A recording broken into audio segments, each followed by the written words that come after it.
Welcome. As women in business, we're so busy being busy.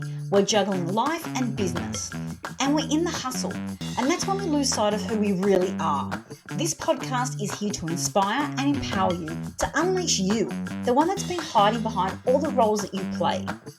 Weekly episodes will help you to find fun, energy, and flow in life, and also give you tips and tools so you can have a successful yet simple business. My guests and myself talk all things mindset, spirituality, relationships, and of course business.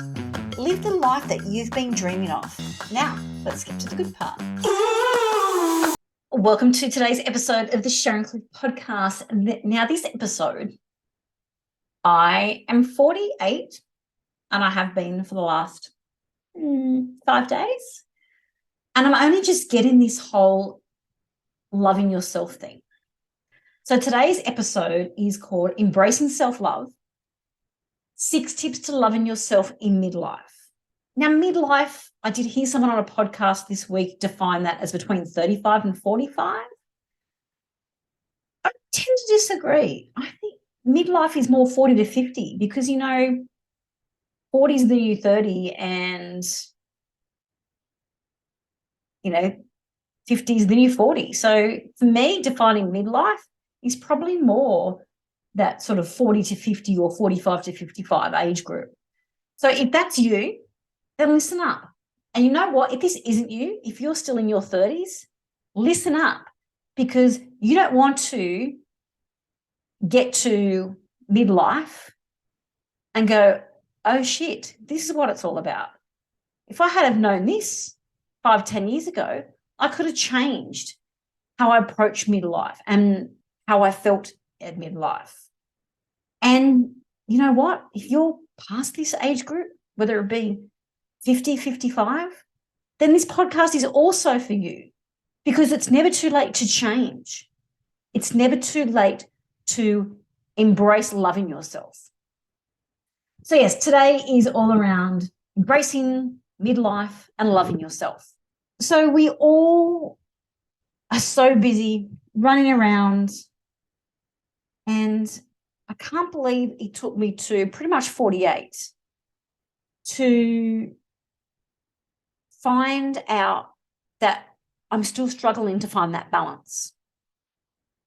The balance between, that sort of younger woman that I was and not quite the older woman, but that sort of part in between where, you've raised kids, but you're not sort of in that retirement stage, you're in that middle part, that midlife. And I always felt that the more that I ticked off my list, the busier that I was, that I would feel more productive. And yeah, I probably was productive. But I found that the love for myself just got lost in all of that, got lost in the busyness, got lost in being the wife and the mum, got lost in that midlife. And what I really want to focus on is how I've just come to this point. And it's not in the last 5 days. It's really in this probably last six months that I have really decided that I'm actually going to start to love myself and to really practice self-love. And as part of that journey, I've really rediscovered myself, who I am, what I want, what makes me happy, what's fun, and rediscovering all of that fun stuff, the things that brings me joy. So that's the first tip. The first tip in 6 tips of learning to love yourself in midlife is to actually stop and pause and take the time to actually rediscover yourself. So as I said, that sort of up to 30s was all about raising kids. And that sort of, 50 forward is probably more about retirement. Well, not so much retirement, but, that's when your kids are starting to have kids, if you've got kids. And you take on that role then of more of a grandparent role. So this sort of 40 to 50 or 45 to 55, this midlife, you've come out of that period of your life where you've been the mum and you've been in the routine and you've been doing everything for everyone else and you've been in this sort of plan, but it's time now to really, really rediscover yourself. And so in that journey of rediscovering yourself, I really want you to take the time and, grab a notepad or grab notes on your phone and really ask yourself these questions. Who am I? What legacy do I want to leave? What do I want to do? What makes me happy? What brings me energy? What brings me fun? What brings me joy? And really go deep in that. And, you might need to write out a list of 20, 30, 40, 50 things. And the more you write, the deeper you go. And the more you'll actually rediscover who you are, but also who you want to be. Because we've been the parent and the mother and all that. It's not to say that you're not going to continue that, but life at this stage is more about you, because you've gone from having this calendar full of, kids' school activities and after school activities and taking kids to birthday parties and running them around and doing all the things for kids.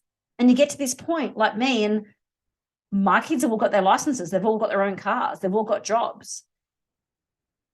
And it's now my time. So that's what I want you to do. Rediscover yourself by working through those activities. Tip number 2 is your calendar. Take control. So for my calendar, it had this child was working here, so I needed to drop them off. They were going to finish there, so I needed to pick them up. So when I was looking at my work and my private life, I would be maneuvering them around when I had to pick up kids or drop off kids. I would be having to think about where I needed to be for someone else. I would look at, what client work I had, what days I had to travel. Take control back of your calendar.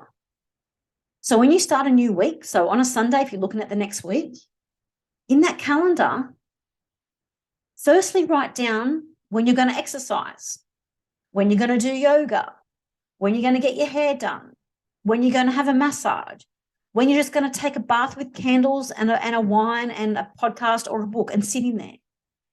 Put some time in there for you, and it doesn't have to be going and having a massage or going to a day spa. It could just be 15 minutes at 3:00 every afternoon to make a coffee and go and sit out the back in the sun, or go and lay on the couch for 15 minutes with a cuppa. That could be your downtime. So use your calendar for you first. Use your calendar to block out days where you've just got white space. And if you know that you've got a busy week coming up, block out time either side of that so you've got some downtime, some time to re-energize, to recoup. And if you know you've got a busy day, take out a couple of 10-minute slots during that day just to regather your thoughts, get some food, and just to reset. The other thing with your calendar is make sure you set boundaries, so that if you don't want to do work before 9:00 in the morning, block out your calendar. If you don't want to do late night meetings with clients, block out your calendar. Or if you, on a Friday, want to finish work at lunchtime, block out your calendar. If you know that Saturday night is date night with your partner, every second Saturday, block it out and only see your friends every other Saturday. Block out what's important for you in your calendar and then bring everything else in around that. That's setting boundaries and actually making sure that you are setting the time in your schedule for you. Tip number 3 is about being in flow. So going back to the calendar, my calendar was chockers. In every 15-minute slot had something full, something for the kids, something for a client, something to do shopping, pay bills here, do this, do that, do this. And I was so set in this routine, and if something happened out of that, I'd be like, that's not what my calendar said, or this wasn't how it was supposed to go, or that wasn't that time. You know what? Yes, I've got things blocked in my calendar, but I have a lot of white space. And I have all of the things that I want to do and the things that make me happy in my calendar first. And now I'm not so reliant on it. I'm happy to move things around. I go with the flow more. I'm not so structured. I'm able to, maneuver and go with the flow with my day or with my week or with my month if things change. I've got enough white space in my calendar now to be able to be flexible, whereas before I didn't. I had it so heavily chocked with everything. I had no room to move. And if something was to change, it'd throw out everything. It'd send me in a spiral. But now I have so much white space and I'm able to go with the flow more because I'm not so filled up with everyone else's activities and everyone else's commitments. Because again, I put mine first. So just going with the flow and saying no to the things that you don't want to do or that don't light you up. It's okay to say no. And leaving your options open to go with the flow, and if some better invitation comes up, you accept it. Just going with the flow more. And, if you have plans to do something with one of your kids and then they go, oh, sorry, I'm going to go out with my mates, okay. Whereas before I'd be like, no, but it's in my calendar. Doesn't matter. Going with the flow now, taking that stress of a regimented calendar and schedule out. Because in midlife, let's just go with the flow. Let's not be so regimented and so scheduled. And that's a lot for me to say because I am such a scheduler. When we go away, it's like, we're doing this, we're going here, we're doing this, and it's also planned. I've really pulled back from that planning because I don't have to be so planned and so organised and on such a tight schedule now because the kids' part of all my schedule is all out of my calendar. There's no more, this one's got work and this one needs to be picked up. I don't have it. We have a whiteboard in our kitchen. It has everyone's work commitments. It has when I'm in Brisbane, when I'm at the Gold Coast. I can go with the flow. I only worry about my own calendar now. Doesn't matter what anyone else is doing. Number 4, appreciate me. Because you know what? You don't always get appreciated by everyone, particularly kids. Mother's Day. Was there lots of appreciation? There was some, probably not as much as I'd liked. My birthday, was there a lot of appreciation for me with my milestone of 48? No, because the kids all forgot it until late at night. So maybe they may have got a reminder from my husband. Friends, do they appreciate you? Do family appreciate you? I mean, you know what? They probably do. But appreciation comes from you first. Appreciating that you're an amazing person, that you are loved, that you have value to give, that you have love to give, that you can make an impact. Appreciation for everything that you've done to make you who you are today. Appreciate that. Because we're all put on this planet for a purpose. And sometimes you might not think that you know what your purpose is, or you may have strayed from that purpose, or you may have lost that purpose, but just appreciate who you are. Because we're not always appreciated. So we need to start with that. It's like how they say, you can't love anyone else until you love yourself. It's so true. That's why we're embracing self-love. Because if we love ourselves, that love shines, and then people then are drawn to that, and then they will love us too. The other thing with appreciation is, if you've got dark hair or blonde hair and you've got grey coming through, appreciate that. I've had a great life and I've well lived. And I've probably had some stresses in my life that have made those grey hairs come through. So what? It's who I am. You can cover it up with dye or you can let it grow out. Cover it up with a hat. Who cares? Who cares about grey hair? Doesn't matter. It doesn't define you. Wrinkles. Appreciate the wrinkles. Lines around my eyes and my mouth. It shows that I've got personality, that I can move my face still. It's not full of Botox. The lines around my mouth, it shows that, I smile and I laugh a lot. That's what those lines are. The lines around my eyes, in 48 years, I've experienced so much through these eyes. Who cares if they've got some wrinkles around them? Doesn't matter. I've seen so much and learnt so much in my life. Who cares? I might have some cellulite on my thighs. Who cares? This body has borne 4 kids. This body has walked me around on this earth for 48 years. These legs walk me to the beach every day where I experience beautiful scenery. This body is mine and I love it and I appreciate it. And you should too. So just really appreciating the bits, the good bits and the bad bits, because you know what? They all make you who you are. We can't. Okay, so you can change it with, surgery and things like that, but why would you want to? You're who you are. It's everything. It makes you wonderful. It makes you the person that everyone loves. So love yourself. Love all those bits, wobbly bits. Who cares?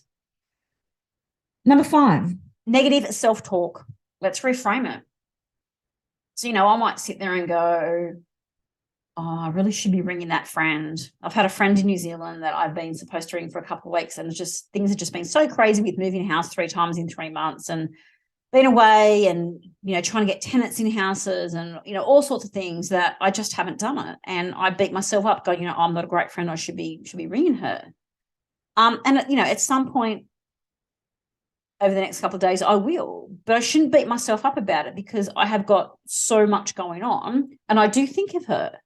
And I have said, I'm going to reach out to you, but don't be negative in yourself, beating yourself up because you haven't reached out to that person, because it goes both ways, because that person could also reach out to you. And sometimes you might beat yourself up because you might think, oh, I'm, away with friends and I'm not with my husband or I'm not with my kids. You need that time out. You need that time for you. You need time with friends to recharge and to just have that downtime and have fun and, let off some steam and to have that separation, absence makes the heart grow fonder. And you do need to have that separate identity so that you can go away with friends or with family or go away on your own. Go away with your partner and spend time away from your kids. We all need that. And the negative self-talk, when you're thinking, oh, I shouldn't have bought that because, things are tight this month. If you work hard and you contribute and buying that thing's going to make you happy, and if you're happier, you're probably going to move and take action to probably make more money. So hopefully that makes sense. But you know what I mean? Like if you're thinking, I can't go and, buy that new screen for my computer because money's tight this month. But if buying that extra screen for your computer is going to mean that you get your work done twice as fast because you can look between 2 screens instead of having to juggle between tabs on one laptop, you might find that you could double the client load that you could take on, or that you get that work done quicker so that you can get that new offer out quicker and then you can start selling it quicker. So it's about reframing that negative into a positive, but also negative self-talk about, so for this month I didn't hit that target. So don't sit there beating yourself up about it. Sit there and think, okay, all right, so I didn't meet that target. Okay, what could I have done better that I can do better next month? Or, did I put a service out there but the messaging wasn't right? Or was the pricing not right? How can I learn from that? So instead of beating yourself up and talking negatively, how can you improve on that? Use that as an opportunity to improve for next time. It's the same as if you go to the shops to get something and you forget it and you get home and everyone's like, oh, you forgot that. It's like, okay, is it a life and death situation? No. Okay, well, I'll get it tomorrow. Or if it really is an ingredient that needs to go in the dinner, well, can we improvise? Or do I jump back in the car and go and get it? Don't beat yourself up about it.